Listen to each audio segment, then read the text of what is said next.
ಮಕ್ಕಳಿಗೆ ಪೌಷ್ಟಿಕ ಆಹಾರ ನೀಡಬೇಕು, ಅದ್ರ ಜೊತೆಗೆ ಸರ್ಕಾರಿ ಶಾಲೆಗೆ ಹೆಚ್ಚೆಚ್ಚು ಮಕ್ಕಳನ್ನ ಸೆಳೆಬೇಕು ಅನ್ನೋ ಕಾರಣಕ್ಕಾಗಿ ರಾಜ್ಯ ಸರ್ಕಾರ ವಿದ್ಯಾರ್ಥಿಗಳಿಗೆ ಮೊಟ್ಟೆನ ನೀಡ್ತಾ ಇದೆ. ಅದೇ ಈ ಒಂದು ಯೋಜನೆ ಮಂಡ್ಯದ ಆಲಕೆರೆ ಗ್ರಾಮದಲ್ಲಿ ವಿವಾದಕ್ಕೆ ಕಾರಣ ಆಗಿತ್ತು. ಇದರಿಂದಾಗಿ 70ಕ್ಕೂ ಹೆಚ್ಚು ಮಕ್ಕಳು ಸಾಮೂಹಿಕವಾಗಿ ಶಾಲೆಯನ್ನ ಬಿಟ್ಟು ಬೇರೆ ಶಾಲೆಗೆ ಸೇರಿದ್ದಾರೆ. ಈ ಬಗ್ಗೆ ಮಾತಾಡೋದಕ್ಕೆ ಮಕ್ಕಳ ಪೋಷಕರಿದ್ದಾರೆ, ಅವ್ರನ್ನ ಮಾತಾಡಿಸ್ತೀನಿ. ಸರ್, ಯಾಕಾಗಿ ನಿಮ್ಮ ಮಕ್ಕಳನ್ನ ಬೇರೆ ಶಾಲೆಗೆ ಸೇರಿಸಿದ್ರಿ? ಸರ್, ಇಲ್ಲಿ ನಾವು 3 ವರ್ಷದ ಹಿಂದೆ ನಮ್ಮ ಶಾಲೆಯಲ್ಲಿ ಮೊಟ್ಟೆ ಕೊಡಬೇಕು ಅನ್ನೋ ಆದೇಶ ಬಂತು. ನಾವಿಲ್ಲಿ ದೇವಸ್ಥಾನ ಪಕ್ಕದಲ್ಲೇ ಸ್ಕೂಲ್ ಇರೋದ್ರಿಂದ ಇಲ್ಲಿ ಮತ್ತೆ ಅಲ್ಲಿ ನಮ್ಮ ಸುತ್ತಮುತ್ತ ನಿಷೇಧ ಮಾಡಿದ್ವಿ, ಮಾಂಸ ಮೊಟ್ಟೆ ನಿಷೇಧ ಮಾಡಿದ್ವಿ. ಆಗ ಏನು ಮಾಡೋದು, ನಾವು ಪೋಷಕರು ಏನು ಹೇಳಿದ್ರು, ಇಲ್ಲಿನ ಗ್ರಾಮಸ್ಥರು, ಇಲ್ಲಿ ನೋಡಪ್ಪ ಮೊಟ್ಟೆ ಹಿಂದಿಂದ ಬೇಯಿಸ್ಕೊಂಡ್ ಬಂದಿಲ್ಲ, ಮೊಟ್ಟೆ ಬದಲು ಬಾಳೆಹಣ್ಣು ಅಥವಾ ಕಡಲೆ ಚಿಕ್ಕಿ ಕೊಡಕ್ಕೆ ಅವಕಾಶ ಇದೆಲ್ಲ, ಬಟ್ ಕೊಡಿ ಅಂತ ಹೇಳಿದ್ರು. ನಾವು ಅದೇ ರೀತಿ ಒಂದು ಸಭೆ ಸೇರಿ ಒಮ್ಮತ್ತಿಂದ ಎಲ್ಲರೂ ಒಪ್ಕೊಂಡು ಬಾಳೆಹಣ್ಣೆ ಕೊಟ್ಕೊಂಡು ಬಂದಿದ್ದು. ಈ 3 ವರ್ಷದಿಂದ ಯಾವುದೇ ತೊಂದರೆ ಅಡೆತಡೆ ಇರಲಿಲ್ಲ. ಮತ್ತೆ ಏನು ಮಾಡೋದು, ಈಗ ಸ್ವಲ್ಪ ಒಂದು 2 ತಿಂಗಳ ಹಿಂದೆ ಒಪ್ಪಿಗೆ ಪತ್ರ ಮತ್ತೆ ಕೊಟ್ಟರು. ಮೊಟ್ಟೆ ಬೇಕಾ, ಮೊಟ್ಟೆ ಈಗ ಮೊದಲು 3 ಆಪ್ಷನ್ ಇತ್ತು, ಮೊಟ್ಟೆ ಮತ್ತೆ ಕಡಲೆ ಚಿಕ್ಕಿ ಬಾಳೆಹಣ್ಣು ಅಂತ. ಈ ಸಲ ಏನ್ ಮಾಡಿದ್ದಾರೆ, ಒಪ್ಪಿಗೆ ಪತ್ರದಲ್ಲಿ ಮೊಟ್ಟೆ ತಿನ್ನಲು ಒಪ್ಪಿಗೆ ಇದೆಯೋ ಇಲ್ಲವೋ ಅಂತ ಕೊಟ್ಟಿದ್ದಾರೆ. ಆದ್ರೆ ಬಾಳೆಹಣ್ಣು ತಿನ್ನಕ್ಕೆ ಒಪ್ಪಿಗೆ ಇದೆಯೋ ಅನ್ನೋಕೆ ರದ್ದತಿ ಪತ್ರ ಇಲ್ಲ, ಒಪ್ಪಿಗೆ ಪತ್ರ ಇಲ್ಲ. ಕೆಲವು ಕನ್ಫ್ಯೂಸ್ ಆಗಿ ಏನ್ ಮಾಡಿದ್ರು, ಈಗಲೂ ಕೂಡ ಕೆಲವರು ಏನ್ ಮಾಡಿದ್ರು, ಮೊಟ್ಟೆ ಬೇಕು ಅಂತ ಕೆಲವರು ಹಾಕೊಟ್ಟಿದ್ರು. ನಾವು ಮತ್ತೆ ಏನ್ ಮಾಡಿದ್ರು, ಪೋಷಕರ ಹತ್ರ ಹೋದೋ, ನೋಡಿ ಈ ರೀತಿ ಕೊಟ್ಟಿದ್ದೀವಿ, ಮತ್ತೆ ನೀವು ಮೊಟ್ಟೆ ಬೇಕು ಅಂತ ಹೇಳಿದರೆ, ಇಲ್ಲಿ ಗ್ರಾಮಸ್ಥರು ಹೇಳ್ತಾರೆ ಅಲ್ಲಿ ಮೊಟ್ಟೆ ಬೇಯಿಸಕ್ಕೆ ಅವಕಾಶ ಇಲ್ಲ ಅಂತ ಹೇಳ್ತಾರೆ. ಹಾಗಾಗಿ ಮೊಟ್ಟೆ ಬದಲು ನೀವು ಬಾಳೆಹಣ್ಣು ಕೊಡೋದಕ್ಕೆ ಮತ್ತೆ ನೀವು ಅವಕಾಶ ಮಾಡಿಕೊಡಿ, ಎಲ್ಲ ಮಕ್ಕಳು ಇಲ್ಲೇ ಓದ್ಲಿ. ಕೆಲವರು ಮೊಟ್ಟೆನೇ ಕೊಟ್ಟರೆ ಕೆಲವು ಮಕ್ಕಳು ನಾವು ಬೇರೆ ಕಡೆ ಸೇರಿಸಿ ತಿಂತಾ ಇದ್ದಾರೆ. ಎಲ್ಲ ಮಕ್ಕಳು ಇಲ್ಲೇ ಓದ್ಲಿ ಅನ್ನೋ ಉದ್ದೇಶದಿಂದ ನೀವು ದಯವಿಟ್ಟು ನಮಗೆ ಮನವಿ ಮಾಡ್ಕೊಳ್ತೀನಿ, ಈ ಮೊಟ್ಟೆ ಮೊದಲು ಬಾಳೆಹಣ್ಣೆ ಕೊಡೋಕೆ ಅವಕಾಶ ಮಾಡ್ಕೊಡಿ ಅಂತ ಹೇಳೋದು. ಹಂಗಾಗಿ ಎಲ್ಲ ಪೋಷಕರು 124 ಮಕ್ಕಳು 122 ಪೋಷಕರು ಒಪ್ಪಿಗೆ ಪತ್ರಕ್ಕೆ ರುಜುವಾಗಿ ಕೊಟ್ಟಿದ್ರು. ಮತ್ತೆ ಇನ್ನಿಬ್ಬರು ಮಾತ್ರ ಹಾಕೊಟ್ಟಿರಲಿಲ್ಲ, ಅವ್ರು ಕನ್ವಿನ್ಸ್ ಮಾಡೋಣ ಅಂತ ಹೇಳ್ಬಿಟ್ಟು ಸುಮ್ಮನೆ ಅದು ಹಂಗೆ ಮೊಟ್ಟೆ ಮೊದಲು ಬಾಳೆಹಣ್ಣೆ ಕೊಟ್ಕೊಂಡು ಹೋಯ್ತಾ ಇತ್ತು. ಈಗ ಮತ್ತೆ ಒಂದು 15 ದಿನದಿಂದ ಏನ್ ಮಾಡಿದ್ರು, ಇಬ್ಬರು ಹೋಗಿ DC ಅವ್ರಿಗೆ ಮನವಿ ಕೊಟ್ಟರು, ಈ ರೀತಿ ನಮ್ಮ ಮಕ್ಕಳಿಗೆ ಮೊಟ್ಟೆ ಕೇಳಿದ್ರು ಕೊಡ್ತಾ ಇಲ್ಲ, ಮೊಟ್ಟೆ ಕೊಡಿಸ್ಕೊಡಿ ಅಂತ. ಮತ್ತೆ ಅವರು ಆದ್ಮೇಲೆ ನಾವು ಹೋಗಿ ಒಂದು ಮನವಿ ಕೊಟ್ಟು, ಸರ್ ಈಗ ಮೊಟ್ಟೆ ಕೊಡಬಾರ್ದು ಅಂತ ನಮ್ಮ ಉದ್ದೇಶ ಇಲ್ಲ, ನಮ್ಮ ಗ್ರಾಮದಲ್ಲಿ ಈ ರೀತಿ ಷರತ್ತುಗಳಿವೆ, ಈ ಧಾರ್ಮಿಕ ಭಾವನೆಗೆ ಧಕ್ಕೆ ಆಗ್ಬೋದು ಅನ್ನೋ ಉದ್ದೇಶದಿಂದ ನೀವು ಮೊಟ್ಟೆ ಬದಲು ಬಾಳೆಹಣ್ಣು ಕೊಡೋಕೆ ಅಥವಾ ಇನ್ನೇನಾದ್ರು ಪರ್ಯಾಯ ನಮ್ಗೆ ಕಂಡುಕೊಳ್ಳಕ್ಕೆ ಒಂದು ಅವಕಾಶ ಮಾಡಿಕೊಡಿ ಸರ್ ಅಂತ ಕೇಳ್ದು. ಅವ್ರು DC ಅವ್ರು ಏನ್ ಮಾಡಿದ್ರು, ನಮ್ಮ ಶಾಲೆಗೆ ಭೇಟಿ ಕೊಟ್ಟು ಒಂದು ಸಭೆ ನಡೆಸಿದ್ರು.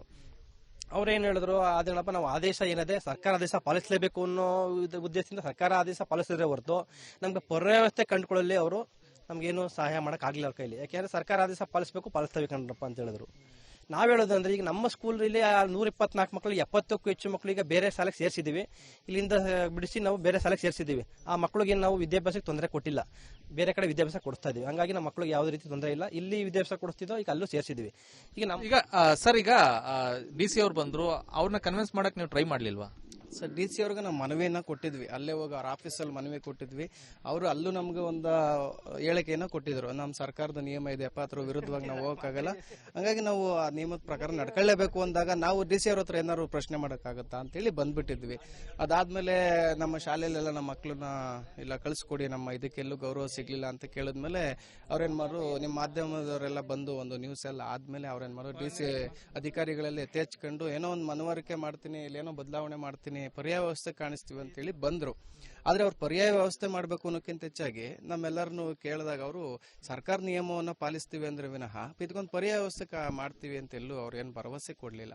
ಹಾಗಾಗಿ ನಾವು ಅವ್ರನ್ನೇ ಕೇಳಿದ್ವಿ, ಸರ್ ಹಿಂದೆ ಎಲ್ಲ ನಮ್ಗೆ ಸ್ಕಾಲರ್ಶಿಪ್ ಮಕ್ಳಿಗೆ ಬರ್ತಾ ಇತ್ತು, ಈಗ ಬರ್ತಾ ಇಲ್ಲ, ಶೂಗಳು ಬರ್ತಾ ಇಲ್ಲ, ಬಟ್ಟೆಗಳು ಸಿಗ್ತಾ ಇಲ್ಲ ನಮ್ಮ ಮಕ್ಕಳಿಗೆ. ಹಾಗಾಗಿ ಎಷ್ಟೋ ಶಾಲೆಗಳಿಗೆ ಟೀಚರ್ಸ್ ಇಲ್ಲ, ನಮ್ಮ ಶಾಲೆಗೂ ಟೀಚರ್ಸ್ ಇಲ್ಲ ಅಂತ ನಿಮ್ಮೆಲ್ಲ ಮನವಿ ಮಾಡ್ಕೊಂಡ್ವಿ. ಎಷ್ಟೋ ವರ್ಷ ಆದ್ಮೇಲೆ ನೀವು ಟೀಚರ್ಸ್ ಹಾಕೊಟ್ವಿ. ಹಂಗೆ ಏನ ಬಗೆಹರಿಸಬಹುದು, ಸಣ್ಣ ಪುಟ್ಟ ವ್ಯವಸ್ಥೆ ಇಂಥದ್ದು ಮಾಡ್ಬೇಕು ಅವ್ರು. ಈಗ ನಿಮ್ ಧಾರ್ಮಿಕ ಭಾವನೆಗೆ ಧಕ್ಕೆ ತಂದ್ರು ಅನ್ನೋ ಕಾರಣಕ್ಕೆ ನಿಮ್ಮ ಮಕ್ಕಳನ್ನ ಶಾಲೆ ಬಿಡಿಸಿದ್ರಿ. ಈಗ ನಮ್ಮ ಧಾರ್ಮಿಕ, ನಮ್ಮ ದೇಶ, ನಮ್ಮ ಸಂಸ್ಕೃತಿ ಉಳ್ಕೊಂಡಿರೋದೇ ನಮ್ಮ ಧಾರ್ಮಿಕ ಶ್ರದ್ಧಾ ಕೇಂದ್ರಗಳಿಂದ ಅಂತ ನಾವೆಲ್ಲರೂ ಕೇಳಿದ್ದೀವಿ.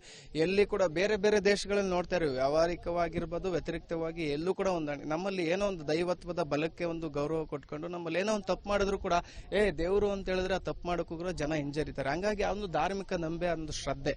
ಹಾಗೆ ದೇವಸ್ಥಾನದ ಸುತ್ತಮುತ್ತ ಎಲ್ಲೂ ಮೊಟ್ಟೆ ಮಾಂಸ ಬೇಯಿಸಲ್ಲ. ಇಲ್ಲ ಸರ್, ಮಾಂಸಾಹಾರ ಏನೇ ವಿಚಾರ ನೀವೆಲ್ಲ ನಮ್ಮ ಗ್ರಾಮದಲ್ಲಿ ಇಲ್ಲೇ ವಿಚಾರಿಸ್ರಿ. ನಮ್ಮ ಗ್ರಾಮದಲ್ಲಿ ಅಂತ ನಾವು ಹೇಳಲ್ಲ, ಬಟ್ ನಮ್ಮ ದೇವಸ್ಥಾನದ ಆಸುಪಾಸಿನಲ್ಲಿ ಯಾರು ಕೂಡ ಮೊಟ್ಟೆ, ಈ ಮಾಂಸಾಹಾರ ಯಾವ ಕೂಡ ನಿಷೇಧವನ್ನ ಮಾಡಿದ್ದೀವಿ. ಈಗಾಗಲೇ ಮೊಟ್ಟೆ ಕೊಡಕ್ ಶುರು ಮಾಡಿದ್ದಾರೆ ಉಳಿಕೆ ಮಕ್ಕಳಿಗೆ. ಅವತ್ತು ಎಲ್ಲ ಬಂದು ಮಾತಾಡಿದ್ಮೇಲೆ ನಿಮ್ಮ ಮಾಧ್ಯಮ ಮಿತ್ರ ಎಲ್ಲ ಬಂದು ಹೋದ್ಮೇಲೆ ಅದು ಬೆಳಗ್ಗೆನೆ ಬಂದು ಕೂಡ ನಾವು ಒಂದ್ 2-3 ದಿವಸ ಕಾಲಾವಕಾಶವನ್ನ ಕೇಳಿದ್ರು ಕೂಡ ಯಾವುದೇ ಅಧಿಕಾರಿಗಳು ನಮ್ಮ ಕಾಲಾವಕಾಶಕ್ಕೆ ಒಂದು ಇದನ್ನ ಗೌರವವನ್ನು ಕೊಡ್ಲಿಲ್ಲ. ಬಂದ್ರು, ತರಲೇಬೇಕು ಅಂತೇಳಿ ಶಾಲೆಯಲ್ಲಿ ಒತ್ತಾಯವನ್ನು ಮಾಡಿಸಿ ನಮ್ಮ ಗ್ರಾಮದಲ್ಲೇ ಮೊಟ್ಟೆಗಳನ್ನ ತರಿಸಿ ಅಲ್ಲಿ ಬೇಯಿಸಿ ಅವರೇ ನಿಂತು ಕೊಟ್ಟು ಹೋದ್ಮೇಲೆ ನಮ್ಗೆ ಇನ್ನಷ್ಟು ಆಘಾತ ಆಯ್ತು. ನಮ್ಮ ಒಂದು ಧಾರ್ಮಿಕ ನಂಬಿಕೆಗಳಿಗೆ ಗೌರವನೇ ಕೊಡಲ್ಲ ಅಂದ್ಮೇಲೆ ನಾವೇ ಇಲ್ಲಿರ್ಬೇಕು ಅಂತೇಳಿ ನಮ್ಮ ಮಕ್ಳು ವಿದ್ಯಾಭ್ಯಾಸ ತೊಂದರೆ ಆಗಿಲ್ಲ. ಅವತ್ತೇ ನಮ್ಮ ಮಕ್ಕಳನ್ನ ಕರ್ಕೊಂಡೋಗಿ ಕೀಲಾರ, ಅನ್ಕೆರೆ, ಮಂಡ್ಯ ಮತ್ತೆ ಬೆಸಗರಳ್ಳಿ ಅಂತ ಶಾಲೆಗಳಲ್ಲಿ ವಿದ್ಯಾಭ್ಯಾಸವನ್ನು ಕೊಡಿಸ್ತಾ ಇದ್ದಾರೆ. ನಮ್ಮ ಮಕ್ಕಳು ವಿದ್ಯಾಭ್ಯಾಸಕ್ಕೆ ಯಾವುದೇ ತೊಂದರೆ ಇಲ್ಲದ ರೀತಿ ಓದ್ತಾ ಇದ್ದಾರೆ ಸರ್. ಇದಿಷ್ಟು ಗ್ರಾಮಸ್ಥರು ಹಾಗೂ ಪೋಷಕರ ಮಾತಾಗಿದೆ.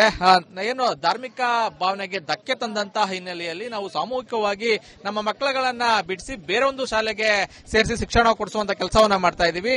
ನಮ್ಮ ಧಾರ್ಮಿಕ ಭಾವನೆಗೆ ಬೆಲೆ ಸಿಗ್ಲಿಲ್ಲ ಅಂದ್ರೆ ನಮ್ಮ ಅಂತ ಶಾಲೆಯಲ್ಲಿ ನಮ್ಮ ಮಕ್ಕಳು ಓದೋದು ಬೇಡ ಅಂತ ಹೇಳಿ ಹೇಳ್ತಾ ಇರುವಂತದ್ದು. ಕ್ಯಾಮ್ರಾಮನ್ ಜೊತೆ ಆನಂದ್, ರಿಪಬ್ಲಿಕ್ ಕನ್ನಡ, ಮಂಡ್ಯ.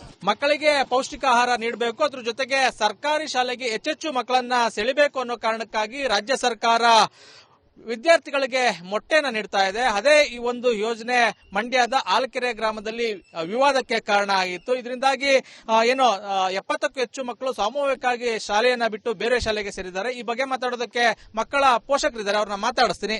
ಸರ್, ಯಾಕಾಗಿ ನಿಮ್ಮ ಮಕ್ಕಳನ್ನ ಬೇರೆ ಶಾಲೆಗೆ ಸೇರಿಸಿದ್ರಿ? ಸರ್, ಇಲ್ಲಿ ನಾವು ಈಗ 3 ವರ್ಷ ಹಿಂದೆ ನಮ್ಮ ಶಾಲೆಯಲ್ಲಿ ಮೊಟ್ಟೆ ಕೊಡಬೇಕು ಅನ್ನೋ ಆದೇಶ ಬಂತು. ನಾವಿಲ್ಲಿ ದೇವಸ್ಥಾನ ಪಕ್ಕದಲ್ಲೇ ಸ್ಕೂಲ್ ಇರೋದ್ರಿಂದ ಇಲ್ಲಿ ಮತ್ತೆ ನಮ್ಮ ಸುತ್ತಮುತ್ತ ನಿಷೇಧ ಮಾಡಿದ್ವಿ, ಮಾಂಸ ಮೊಟ್ಟೆ ನಿಷೇಧ ಮಾಡಿದ್ವಿ. ಆಗ ಏನು ಮಾಡಿದ್ರು, ನಾವು ಪೋಷಕರು ಏನು ಹೇಳಿದ್ರು, ಇಲ್ಲಿನ ಗ್ರಾಮಸ್ಥರು, ಇಲ್ಲಿ ನೋಡಪ್ಪ ಮೊಟ್ಟೆ ಹಿಂದಿಂದ ಬೇಯಿಸ್ಕೊಂಡ್ ಬಂದಿಲ್ಲ, ಮೊಟ್ಟೆ ಬದಲು ಬಾಳೆಹಣ್ಣು ಅಥವಾ ಕಡಲೆ ಚಿಕ್ಕಿ ಕೊಡೋಕೆ ಅವಕಾಶ ಇದೆಲ್ಲ, ಬಟ್ ಕೊಡಿ ಅಂತ ಹೇಳಿದ್ರು. ನಾವು ಅದೇ ಒಂದು ಸಭೆ ಸೇರಿ ಒಮ್ಮತ್ತಿಂದ ಎಲ್ಲರೂ ಒಪ್ಕೊಂಡು ಬಾಳೆಹಣ್ಣೆ ಕೊಟ್ಕೊಂಡು ಬಂದಿದ್ದು. ಈ 3 ವರ್ಷದಿಂದ ಯಾವುದೇ ತೊಂದರೆ ಅಡೆತಡೆ ಇರಲಿಲ್ಲ. ಮತ್ತೆ ಏನು ಮಾಡಿದ್ರು, ಈಗ ಸ್ವಲ್ಪ ಒಂದು 2 ತಿಂಗಳ ಹಿಂದೆ ಒಪ್ಪಿಗೆ ಪತ್ರ ಮತ್ತೆ ಕೊಟ್ಟರು. ಮೊಟ್ಟೆ ಬೇಕಾ, ಮೊಟ್ಟೆ ಈಗ ಮೊದಲು 3 ಆಪ್ಷನ್ ಇತ್ತು, ಮೊಟ್ಟೆ ಮತ್ತೆ ಕಡಲೆ ಚಿಕ್ಕಿ, ಬಾಳೆಹಣ್ಣು ಅಂತ. ಈ ಸಲ ಏನ್ ಮಾಡಿದ್ದಾರೆ, ಒಪ್ಪಿಗೆ ಪತ್ರದಲ್ಲಿ ಮೊಟ್ಟೆ ತಿನ್ನಲು ಒಪ್ಪಿಗೆ ಇದೆಯೋ ಇಲ್ಲವೋ ಅಂತ ಕೊಟ್ಟಿದ್ದಾರೆ. ಆದ್ರೆ ಬಾಳೆಹಣ್ಣು ತಿನ್ನಕ್ಕೆ ಒಪ್ಪಿಗೆ ಇದೆಯೋ ಇಲ್ಲವೋ ಅನ್ನೋಕೆ ರದ್ದತಿ ಪತ್ರ ಇಲ್ಲ, ಒಪ್ಪಿಗೆ ಪತ್ರ ಇಲ್ಲ. ಕೆಲವು ಕನ್ಫ್ಯೂಸ್ ಆಗಿ ಏನ್ ಮಾಡಿದ್ರು, ಈಗಲೂ ಕೂಡ ಕೆಲವರು ಏನ್ ಮಾಡಿದ್ರು, ಮೊಟ್ಟೆ ಬೇಕು ಅಂತ ಕೆಲವರು ಹಾಕೊಟ್ಟಿದ್ರು. ನಾವು ಮತ್ತೆ ಏನ್ ಮಾಡಿದ್ರು, ಪೋಷಕರ ಹತ್ರ ಹೋದೋ, ನೋಡಿ ಈ ರೀತಿ ಕೊಟ್ಟಿದ್ದೀವಿ, ಮತ್ತೆ ನೀವು ಮೊಟ್ಟೆ ಬೇಕು ಅಂತ ಹೇಳಿದಿರಿ. ಇಲ್ಲಿ ಗ್ರಾಮಸ್ಥರು ಹೇಳ್ತಾರೆ, ಅಲ್ಲಿ ಮೊಟ್ಟೆ ಬೇಯಿಸಕ್ಕೆ ಅವಕಾಶ ಇಲ್ಲ ಅಂತ ಹೇಳ್ತಾರೆ. ಹಾಗಾಗಿ ಮೊಟ್ಟೆ ಬದಲು ನೀವು ಬಾಳೆಹಣ್ಣು ಕೊಡೋದಕ್ಕೆ ಮತ್ತೆ ನೀವು ಅವಕಾಶ ಮಾಡಿಕೊಡಿ, ಎಲ್ಲ ಮಕ್ಕಳು ಇಲ್ಲೇ ಓದ್ಲಿ. ಕೆಲವರು ಮೊಟ್ಟೆನೇ ಕೊಟ್ಟರೆ ಕೆಲವು ಮಕ್ಕಳು ನಾವು ಬೇರೆ ಕಡೆ ಸೇರಿಸ್ತೀನಿ ಅಂತ ಇದ್ದಾರೆ. ಎಲ್ಲ ಮಕ್ಕಳು ಇಲ್ಲೇ ಓದ್ಲಿ ಅನ್ನೋ ಉದ್ದೇಶದಿಂದ ನೀವು ದಯವಿಟ್ಟು ನಮಗೆ ಮನವಿ ಮಾಡ್ಕೊಳ್ತೀನಿ, ಈ ಮೊಟ್ಟೆ ಮೊದಲು ಬಾಳೆಹಣ್ಣು ಕೊಡೋಕೆ ಅವಕಾಶ ಮಾಡ್ಕೊಡಿ ಅಂತ ಹೇಳೋದು. ಹಂಗಾಗಿ ಕೆಲವು ಎಲ್ಲ ಪೋಷಕರು 124 ಮಕ್ಕಳು 122 ಪೋಷಕರು ಒಪ್ಪಿಗೆ ಪತ್ರಕ್ಕೆ ರುಜುವು ಹಾಕೊಟ್ಟಿದ್ರು. ಮತ್ತೆ ಇನ್ನಿಬ್ಬರು ಮಾತ್ರ ಹಾಕೊಟ್ಟಿರಲಿಲ್ಲ, ಅವ್ರು ಕನ್ವಿನ್ಸ್ ಮಾಡೋಣ ಅಂತ ಹೇಳ್ಬಿಟ್ಟು ಸುಮ್ಮನೆ ಅದು ಹಂಗೆ ಮೊಟ್ಟೆ ಮೊದಲು ಬಾಳೆಹಣ್ಣು ಕೊಟ್ಕೊಂಡು ಹೋಯ್ತಾ ಇತ್ತು. ಈಗ ಮತ್ತೆ ಒಂದು 15 ದಿನದಿಂದ ಏನ್ ಮಾಡಿದ್ರು, ಒಂದು ಇಬ್ಬರು ಹೋಗಿ DC ಅವರಿಗೆ ಮನವಿ ಕೊಟ್ಟರು, ಈ ರೀತಿ ನಮ್ಮ ಮಕ್ಕಳಿಗೆ ಮೊಟ್ಟೆ ಕೇಳಿದ್ರು ಕೊಡ್ತಾ ಇಲ್ಲ, ಮೊಟ್ಟೆ ಕೊಡಿಸ್ಕೊಡಿ ಅಂತ. ಮತ್ತೆ ಅವರು ಆದ್ಮೇಲೆ ನಾವು ಹೋಗಿ ಒಂದು ಮನವಿ ಕೊಟ್ಟು, ಸರ್ ಈಗ ಮೊಟ್ಟೆ ಕೊಡಬಾರ್ದು ಅಂತ ನಮ್ಮ ಉದ್ದೇಶ ಇಲ್ಲ, ನಮ್ಮ ಗ್ರಾಮದಲ್ಲಿ ಈ ರೀತಿ ಷರತ್ತುಗಳವೆ, ಈ ಧಾರ್ಮಿಕ ಭಾವನೆಗೆ ಧಕ್ಕೆ ಆಗಬಾರ್ದು ಅನ್ನೋ ಉದ್ದೇಶದಿಂದ ನೀವು ಮೊಟ್ಟೆ ಬದಲು ಬಾಳೆಹಣ್ಣು ಕೊಡೋಕೆ ಅಥವಾ ಇನ್ನೇನಾದ್ರು ವ್ಯವಸ್ಥೆ ನಮ್ಗೆ ಕಂಡುಕೊಳ್ಳೋಕೆ ಒಂದು ಅವಕಾಶ ಮಾಡಿಕೊಡಿ ಸರ್ ಅಂತ ಕೇಳ್ದು.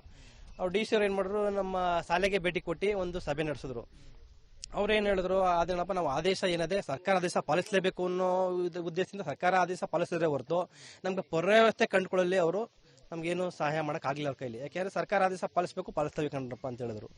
ನಾವ್ ಹೇಳೋದಂದ್ರೆ, ಈಗ ನಮ್ಮ ಸ್ಕೂಲ್ ಇಲ್ಲಿ 124 ಮಕ್ಕಳು 70ಕ್ಕೂ ಹೆಚ್ಚು ಮಕ್ಕಳು ಈಗ ಬೇರೆ ಶಾಲೆಗೆ ಸೇರಿಸಿದೀವಿ. ಇಲ್ಲಿಂದ ಬಿಡಿಸಿ ನಾವು ಬೇರೆ ಶಾಲೆಗೆ ಸೇರಿಸಿದೀವಿ. ಆ ಮಕ್ಕಳಿಗೆ ನಾವು ವಿದ್ಯಾಭ್ಯಾಸಕ್ಕೆ ತೊಂದರೆ ಕೊಟ್ಟಿಲ್ಲ, ಬೇರೆ ಕಡೆ ವಿದ್ಯಾಭ್ಯಾಸ ಕೊಡಿಸ್ತಾ ಇದೀವಿ. ಹಂಗಾಗಿ ನಮ್ಮ ಮಕ್ಕಳಿಗೆ ಯಾವುದೇ ರೀತಿ ತೊಂದರೆ ಇಲ್ಲ, ಇಲ್ಲಿ ವಿದ್ಯಾಭ್ಯಾಸ ಕೊಡಿಸ್ತಿದ್ದೋ ಈಗ ಅಲ್ಲೂ ಸೇರಿಸಿದೀವಿ.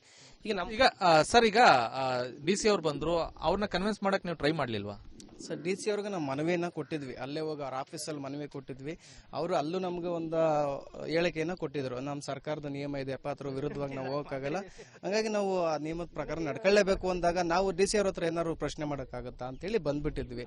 ಅದಾದ್ಮೇಲೆ ನಮ್ಮ ಶಾಲೆಯಲ್ಲೆಲ್ಲ ನಮ್ಮ ಮಕ್ಕಳನ್ನ ಇಲ್ಲ ಕಳ್ಸಿಕೊಡಿ, ನಮ್ಮ ಇದಕ್ಕೆಲ್ಲೂ ಗೌರವ ಸಿಗ್ಲಿಲ್ಲ ಅಂತ ಕೇಳಿದ್ಮೇಲೆ ಅವ್ರೇನ್ ಮಾಡ್ರು, ನಿಮ್ಮ ಮಾಧ್ಯಮದವರೆಲ್ಲ ಬಂದು ಒಂದು ನ್ಯೂಸ್ ಎಲ್ಲ ಆದ್ಮೇಲೆ ಅವ್ರೇನ್ ಮಾಡ್ರು, DC ಅಧಿಕಾರಿಗಳಲ್ಲಿ ಎತ್ತೆಚ್ಕೊಂಡು ಏನೋ ಒಂದು ಮನವರಿಕೆ ಮಾಡ್ತೀನಿ, ಇಲ್ಲೇನೋ ಬದಲಾವಣೆ ಮಾಡ್ತೀನಿ, ಪರ್ಯಾಯ ವ್ಯವಸ್ಥೆ ಕಾಣಿಸ್ತೀವಿ ಅಂತ ಹೇಳಿ ಬಂದ್ರು. ಆದ್ರೆ ಅವ್ರು ಪರ್ಯಾಯ ವ್ಯವಸ್ಥೆ ಮಾಡ್ಬೇಕು ಅನ್ನೋಕ್ಕಿಂತ ಹೆಚ್ಚಾಗಿ ನಮ್ಮೆಲ್ಲರನ್ನು ಕೇಳಿದಾಗ ಅವರು ಸರ್ಕಾರ ನಿಯಮವನ್ನ ಪಾಲಿಸ್ತೀವಿ ಅಂದ್ರೆ ವಿನಃ ಇದಕ್ಕೊಂದು ಪರ್ಯಾಯ ವ್ಯವಸ್ಥೆ ಮಾಡ್ತೀವಿ ಅಂತ ಎಲ್ಲೂ ಅವ್ರು ಏನ್ ಭರವಸೆ ಕೊಡ್ಲಿಲ್ಲ. ಹಾಗಾಗಿ ನಾವು ಅವ್ರನ್ನೇ ಕೇಳಿದ್ವಿ, ಸರ್ ಹಿಂದೆ ಎಲ್ಲ ನಮ್ಗೆ ಸ್ಕಾಲರ್ಶಿಪ್ ಮಕ್ಳಿಗೆ ಬರ್ತಾ ಇತ್ತು, ಈಗ ಬರ್ತಾ ಇಲ್ಲ, ಶೂಗಳು ಬರ್ತಾ ಇಲ್ಲ, ಬಟ್ಟೆಗಳು ಸಿಗ್ತಾ ಇಲ್ಲ ನಮ್ಮ ಮಕ್ಕಳಿಗೆ. ಹಂಗಾಗಿ ಎಷ್ಟೋ ಶಾಲೆಗಳ ಟೀಚರ್ಸ್ ಇಲ್ಲ, ನಮ್ಮ ಶಾಲೆಗೂ ಟೀಚರ್ಸ್ ಇಲ್ಲ ಅಂತ ನಿಮ್ಮೆಲ್ಲ ಮನವಿ ಮಾಡ್ಕೊಂಡ್ವಿ. ಎಷ್ಟೋ ವರ್ಷ ಆದ್ಮೇಲೆ ನೀವು ಟೀಚರ್ಸ್ ಹಾಕೊಟ್ವಿ. ಹಂಗೆ ಏನ ಬಗೆಹರಿಸಬಹುದು, ಸಣ್ಣ ಪುಟ್ಟ ವ್ಯವಸ್ಥೆ ಇಂಥದ್ದು ಮಾಡ್ಬೇಕು ಅವ್ರು. ಈಗ ನಿಮ್ ಧಾರ್ಮಿಕ ಭಾವನೆಗೆ ಧಕ್ಕೆ ತಂದ್ರು ಅನ್ನೋ ಕಾರಣಕ್ಕೆ ನಿಮ್ಮ ಮಕ್ಕಳನ್ನ ಶಾಲೆ ಬಿಡಿಸಿದ್ರಿ. ಈಗ ನಮ್ಮ ಧಾರ್ಮಿಕ, ನಮ್ಮ ದೇಶ, ನಮ್ಮ ಸಂಸ್ಕೃತಿ ಉಳ್ಕೊಂಡಿರೋದು ನಮ್ಮ ಧಾರ್ಮಿಕ ಶ್ರದ್ಧಾ ಕೇಂದ್ರಗಳಿಂದ ಅಂತ ನಾವೆಲ್ಲರೂ ಕೇಳಿದ್ದೀವಿ. ಎಲ್ಲಿ ಕೂಡ ಬೇರೆ ಬೇರೆ ದೇಶಗಳಲ್ಲಿ ನೋಡ್ತಾ ಇರೋದು ವ್ಯಾವಹಾರಿಕವಾಗಿರ್ಬೋದು, ವ್ಯತಿರಿಕ್ತವಾಗಿ ಎಲ್ಲೂ ಕೂಡ ಹೊಂದಾಣಿಕೆ. ನಮ್ಮಲ್ಲಿ ಏನೋ ಒಂದು ದೈವತ್ವದ ಬಲಕ್ಕೆ ಒಂದು ಗೌರವ ಕೊಟ್ಕೊಂಡು ನಮ್ಮಲ್ಲಿ ಏನೋ ಒಂದು ತಪ್ಪು ಮಾಡಿದ್ರು ಕೂಡ ದೇವರು ಅಂತ ಹೇಳಿದ್ರೆ ಆ ತಪ್ಪು ಮಾಡಕ್ಕೂ ಕೂಡ ಜನ ಹಿಂಜರಿತಾರೆ. ಹಂಗಾಗಿ ಆ ಒಂದು ಧಾರ್ಮಿಕ ನಂಬೆ, ಒಂದು ಶ್ರದ್ಧೆ. ಹಾಗೆ ದೇವಸ್ಥಾನದ ಸುತ್ತಮುತ್ತ ಎಲ್ಲೂ ಮೊಟ್ಟೆ ಮಾಂಸ ಬೇಯಿಸಲ್ಲ. ಇಲ್ಲ ಸರ್, ಮಾಂಸಾಹಾರ ಏನೇ ವಿಚಾರ ನೀವೆಲ್ಲ ನಮ್ಮ ಗ್ರಾಮದಲ್ಲಿ ಇಲ್ಲೇ ವಿಚಾರಿಸ್ರಿ. ನಮ್ಮ ಗ್ರಾಮದಲ್ಲಿ ಅಂತ ನಾವು ಹೇಳಲ್ಲ, ಬಟ್ ನಮ್ಮ ದೇವಸ್ಥಾನದ ಆಸುಪಾಸಿನಲ್ಲಿ ಯಾರು ಕೂಡ ಮೊಟ್ಟೆ, ಈ ಮಾಂಸಾಹಾರ ಯಾವ ಕೂಡ ನಿಷೇಧವನ್ನ ಮಾಡಿದ್ದೀವಿ. ಈಗಾಗಲೇ ಮೊಟ್ಟೆ ಕೊಡಕ್ ಶುರು ಮಾಡಿದ್ದಾರೆ ಉಳಿಕೆ ಮಕ್ಕಳಿಗೆ. ಅವತ್ತು ಎಲ್ಲ ಬಂದು ಮಾತಾಡಿದ್ಮೇಲೆ ನಿಮ್ಮ ಮಾಧ್ಯಮ ಮಿತ್ರ ಎಲ್ಲ ಬಂದು ಹೋದ್ಮೇಲೆ ಅದು ಬೆಳಿಗ್ಗೆನೆ ಬಂದು ಕೂಡ ನಾವು ಒಂದು 2-3 ದಿವಸ ಕಾಲಾವಕಾಶವನ್ನು ಕೇಳಿದ್ರು ಕೂಡ ಯಾವುದೇ ಅಧಿಕಾರಿಗಳು ನಮ್ಮ ಕಾಲಾವಕಾಶಕ್ಕೆ ಒಂದು ಇದನ್ನ ಗೌರವವನ್ನು ಕೊಡಲಿಲ್ಲ. ಬಂದ್ರು ತರಲೇಬೇಕು ಅಂತ ಹೇಳಿ ಶಾಲೆಯಲ್ಲಿ ಒತ್ತಾಯವನ್ನು ಮಾಡಿಸಿ ನಮ್ಮ ಗ್ರಾಮದಲ್ಲೇ ಮೊಟ್ಟೆಗಳನ್ನು ತರಿಸಿ ಅಲ್ಲಿ ಬೇಯಿಸಿ ಅವರೇ ನಿಂತು ಕೊಟ್ಟು ಹೋದ್ಮೇಲೆ ನಮ್ಗೆ ಇನ್ನಷ್ಟು ಆಘಾತ ಆಯ್ತು. ನಮ್ಮ ಒಂದು ಧಾರ್ಮಿಕ ನಂಬಿಕೆಗಳಿಗೆ ಗೌರವನೇ ಕೊಡಲ್ಲ ಅಂದ್ಮೇಲೆ ನಾವ್ಯಾಕೆ ಇಲ್ಲಿರ್ಬೇಕು ಅಂತೇಳಿ ನಮ್ಮ ಮಕ್ಳು ವಿದ್ಯಾಭ್ಯಾಸ ತೊಂದರೆ ಆಗಿಲ್ಲ. ಅವತ್ತೇ ನಮ್ಮ ಮಕ್ಕಳನ್ನ ಕರ್ಕೊಂಡೋಗಿ ಕೀಲಾರ, ಅನ್ಕೆರೆ, ಮಂಡ್ಯ ಮತ್ತೆ ಬೆಸಗರಳ್ಳಿ ಅಂತ ಶಾಲೆಗಳಲ್ಲಿ ವಿದ್ಯಾಭ್ಯಾಸವನ್ನು ಕೊಡಿಸ್ತಾ ಇದ್ದಾರೆ. ನಮ್ಮ ಮಕ್ಕಳು ವಿದ್ಯಾಭ್ಯಾಸಕ್ಕೆ ಯಾವುದೇ ತೊಂದರೆ ಇಲ್ಲದ ರೀತಿ ಓದ್ತಾ ಇದೆ ಸರ್. ಇದಿಷ್ಟು ಗ್ರಾಮಸ್ಥರು ಹಾಗೂ ಪೋಷಕರ ಮಾತಾಗಿದೆ. ಏನು ಧಾರ್ಮಿಕ ಭಾವನೆಗೆ ಧಕ್ಕೆ ತಂದಂತಹ ಹಿನ್ನೆಲೆಯಲ್ಲಿ ನಾವು ಸಾಮೂಹಿಕವಾಗಿ ನಮ್ಮ ಮಕ್ಕಳುಗಳನ್ನ ಬಿಡಿಸಿ ಬೇರೆ ಒಂದು ಶಾಲೆಗೆ ಸೇರಿಸಿ ಶಿಕ್ಷಣ ಕೊಡಿಸುವಂತ ಕೆಲಸವನ್ನ ಮಾಡ್ತಾ ಇದೀವಿ. ನಮ್ಮ ಧಾರ್ಮಿಕ ಭಾವನೆಗೆ ಬೆಲೆ ಸಿಗ್ಲಿಲ್ಲ ಅಂದ್ರೆ ನಮ್ಮ ಅಂತ ಶಾಲೆಯಲ್ಲಿ ನಮ್ಮ ಮಕ್ಕಳು ಓದೋದು ಬೇಡ ಅಂತ ಹೇಳಿ ಹೇಳ್ತಾ ಇರುವಂತದ್ದು. ಕ್ಯಾಮ್ರಾಮನ್ ಇನ್ನೋ ಜೊತೆ ಆನಂದ್, ರಿಪಬ್ಲಿಕ್ ಕನ್ನಡ, ಮಂಡ್ಯ.